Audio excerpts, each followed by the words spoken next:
Hello दोस्तों, नमस्कार। स्वागत है मटेरास वर्ल्ड यूट्यूब चैनल पर। और आज मैं आया हूँ शेरगढ़ का किला जो कि बारां ज़िले में है। तो दोस्तों फाइनली अब मैं पहुँच चुका हूँ शेरशाह सूरी द्वारा निर्मित शेरगढ़ का किला, जो कि बारां डिस्ट्रिक्ट में है।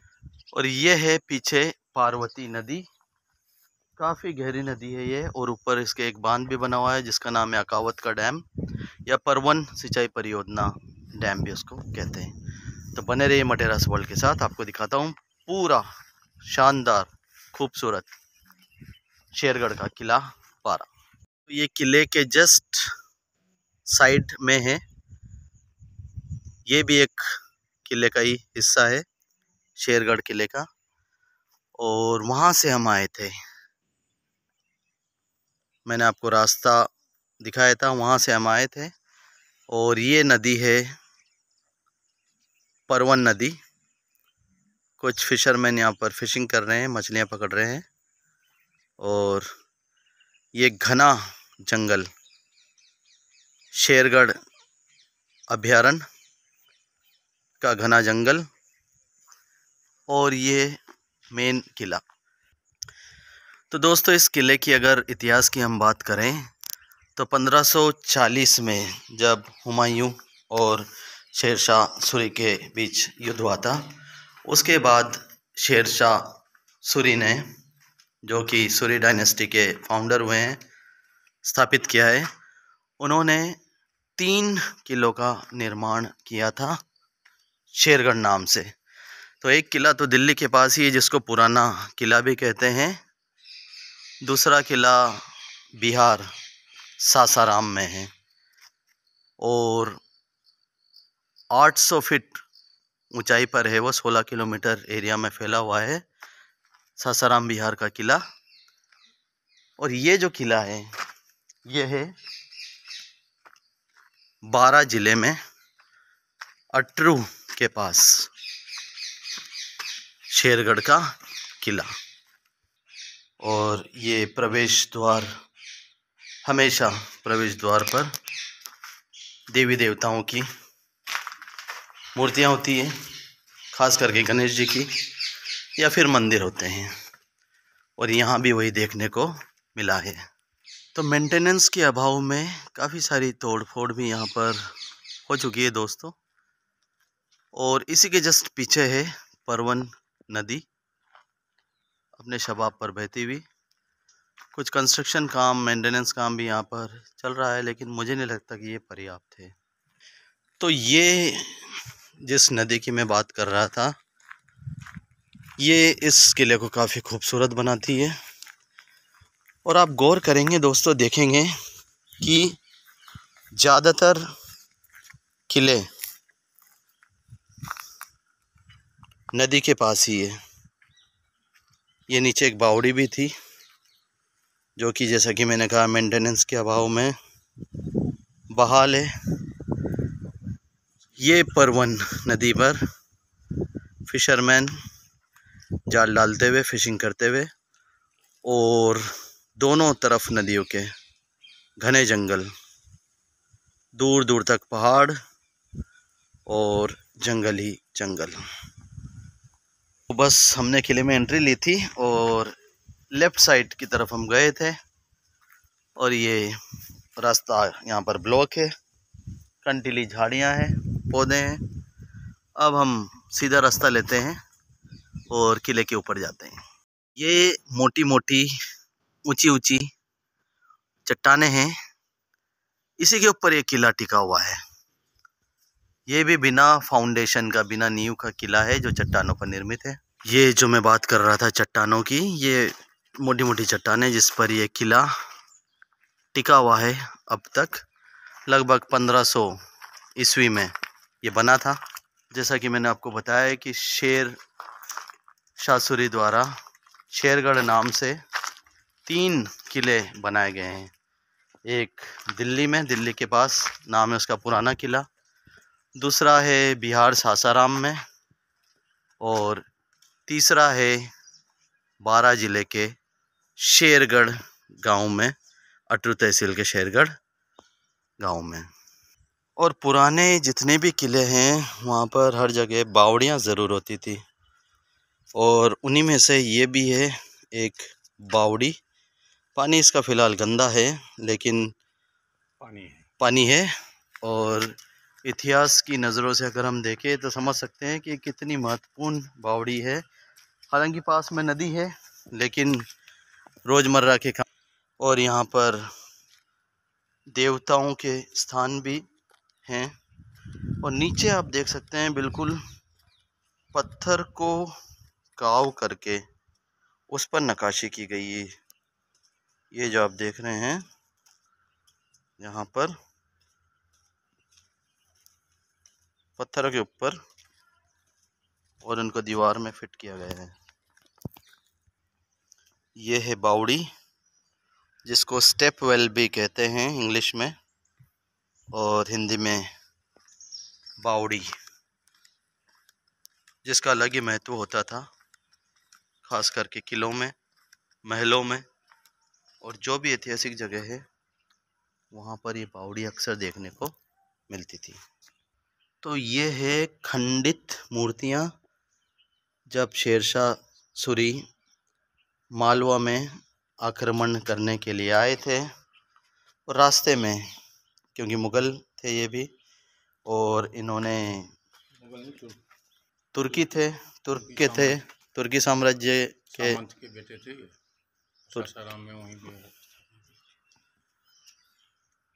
तो मेरे साथ है इतिहासकार मिश्रा जी, उन्हीं से जानेंगे थोड़ा बहुत यहाँ के शासक शेरशाह सूरी और उनके सूरी डायनेस्टी के बारे में।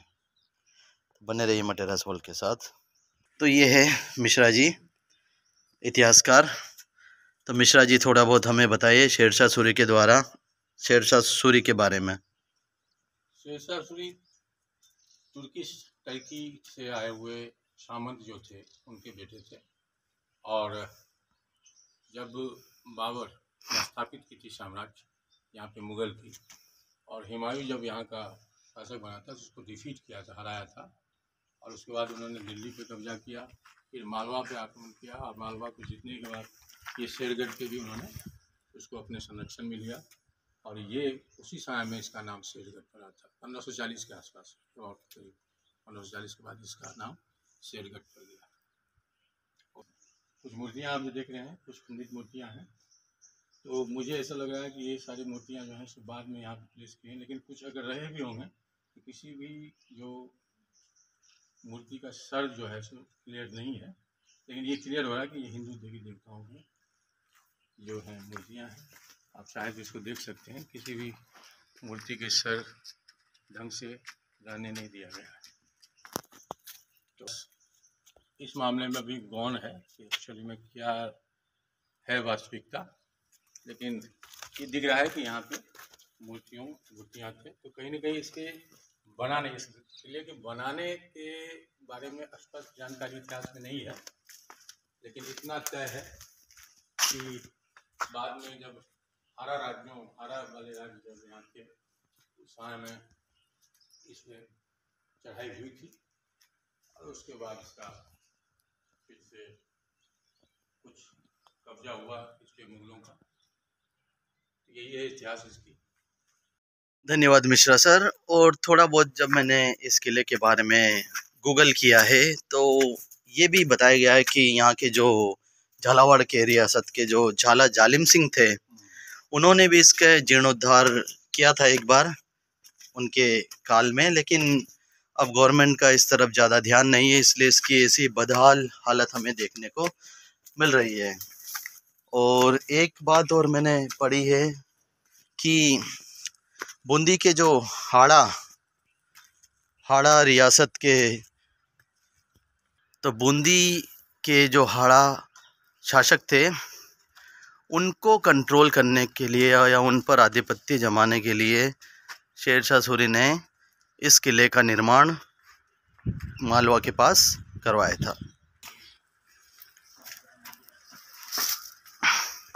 तो ये है किले का आंतरिक दृश्य। और बहुत खस्ता हालत में है ये किला।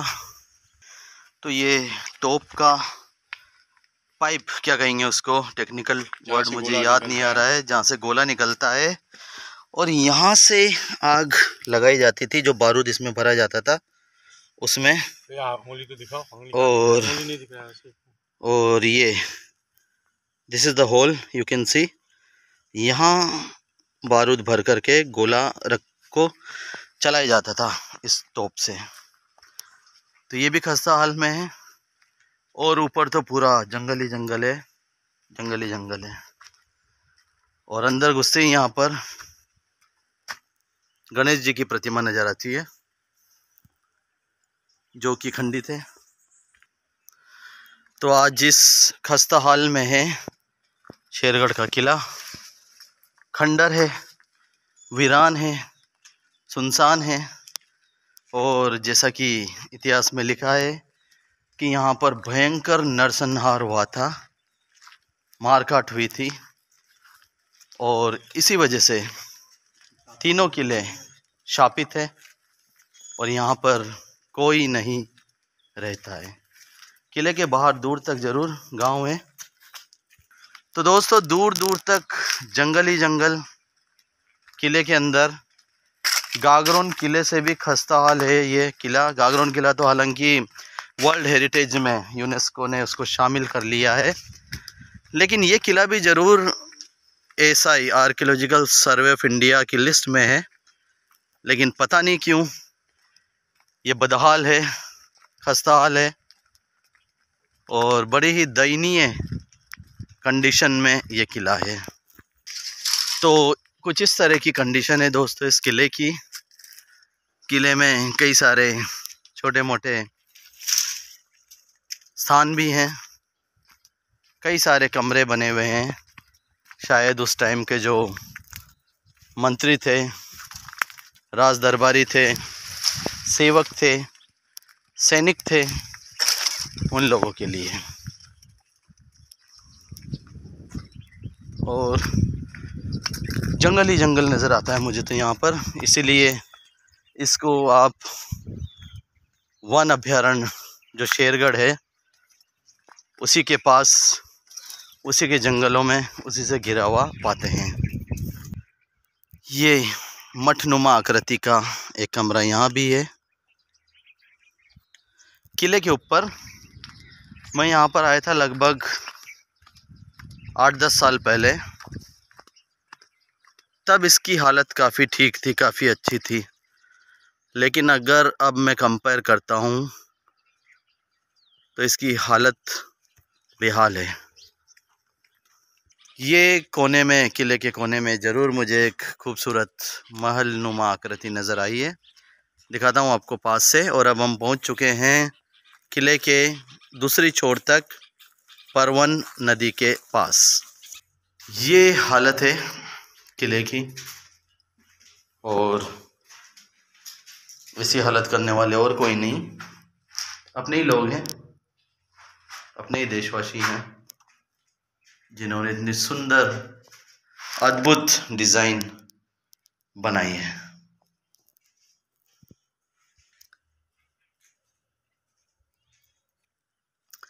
ये खूबसूरत व्यू है। और दोस्तों जैसा कि मैं बात कर रहा था पार्वती नदी की, नहीं परवन नदी की, तो ये है परवन नदी, जिसके समीप में, जिसके पास में ये शेरगढ़ का किला निर्मित है शेरशाह सूरी द्वारा। और काफ़ी गहरी, काफ़ी विशाल, काफ़ी गहरी ये नदी है। ये मछुआरे इसमें मछली पकड़ रहे हैं, काफ़ी संख्या में मछली भी इसमें ज़रूर है। और वन क्षेत्र काफ़ी ज़बरदस्त घना, दूर दूर तक खेत ही खेत, नहीं वन ही वन नज़र आते हैं। वन क्षेत्र नज़र आता है, जंगल नज़र आता है, पहाड़ी पर्वत पत्थर चट्टान नज़र आता है। और दोस्तों इस किले को कोशवर्धन किला भी कहते हैं।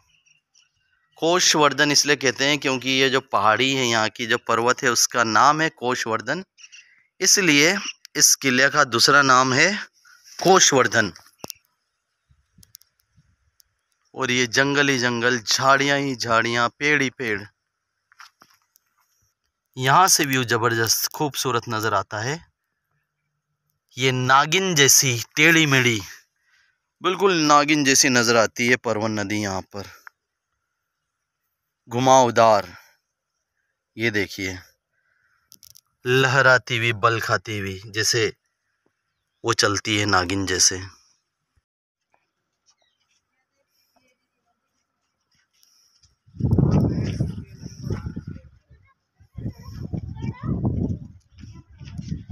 तो कई लोग यहाँ पर आके बड़ा रोमांचित महसूस करते हैं, खुश होते हैं।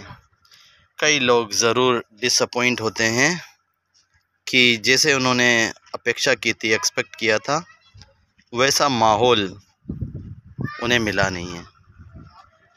तो जिन्हें घूमने का शौक़ है, ट्रैवलिंग का, ट्रैवलॉग का शौक़ है, वो लोग ज़रूर यहाँ पर आएँ और इन्जॉय करें। हालांकि आज संडे है तो लोग तो यहाँ पर आते हैं, ऐसा नहीं है कि बिल्कुल सुनसान है, हाँ, लेकिन कम लोग आते हैं। बहुत ज़्यादा संख्या में लोग यहाँ पर नहीं आते हैं। भले ही ये फ्री ऑफ कॉस्ट है, कोई टिकट नहीं लगता यहाँ आने का। जगह बेहद सीनिक है, ब्यूटीफुल है फोटोग्राफी के लिए। और अगर आप हेरिटेज फील चाहते हैं, प्री वेडिंग शूट चाहते हैं, उसके लिए भी आप यहाँ आ सकते हैं। और बॉलीवुड में भी इस किले का क्रेज़ देखने को मिलता है। यहाँ पर सैफ अली खान द्वारा एक फ़िल्म भी शूट की गई थी जिसमें वो हीरो थे, नाम था लाल कप्तान। तो जब सैफ अली खान बॉलीवुड हीरो झालावाड़ आए थे तो वहाँ के जो वर्तमान नरेश है, दरबार है, वहीं पर उनकी जो पैलेस कन्वर्ट होटल है उसमें रहे थे। और यहाँ पर भी उन्होंने कुछ दिनों की शूटिंग की थी लाल कप्तान फिल्म की। दोस्तों, घूम फिर करके अपना सफ़र पूरा करके अब हम वापस लौटते हैं अपनी मंजिल की तरफ, अपनी बाइक की तरफ। तो सफ़र काफ़ी थकान भरा रहा है। 1 किलोमीटर दूर है मेरा बाइक यहाँ से लगभग 1 किलोमीटर दूर हम छोड़ कर के आए हैं। और अभी तो मेन रोड पर निकलने के लिए भी हमें लमसम 4 से 5 किलोमीटर चलना पड़ेगा। वैसे जगह अच्छी है, खूबसूरत है। अकेले आप ना आए, ना दुकेले आए, और ख़ास करके शाम को 5 बजे तो बिल्कुल ना आए, क्योंकि बताते हैं कि थोड़ी सी हॉन्टेड जगह भी है, हॉन्टेड प्लेस है। क्योंकि यहाँ पर नरसंहार हुआ था, कई लोगों की हत्या हुई थी, बलि चढ़ाई गई थी, और शापित है ये किला। शेरशाह सूरी द्वारा जितने भी किले बनाए गए, 3 किले, तीनों खंडर है, वीरान है, शापित है।